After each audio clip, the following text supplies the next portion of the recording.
Public hearing for the rezoning of an area near Mount Chase for mining purposes took place in Bangor this evening. This is after multiple previous hearings in Millinocket this previous week.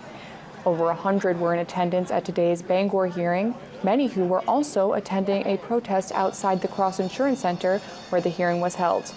Most who spoke at today's hearing were opposed to the rezoning of the 374-acre area, often citing worries for the corporation among environmental concerns.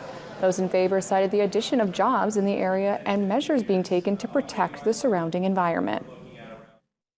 This rezoning is sort of the first phase of a two-stage permitting process where if we get an approval to rezone, then that only initiates multiple years of baseline studies, feasibility studies, and that sort of stuff. It's a very small company that's never built a mine, never operated a mine, and they're going to put it in a pristine area with beautiful lakes, rivers, streams. We think it's a dangerous idea.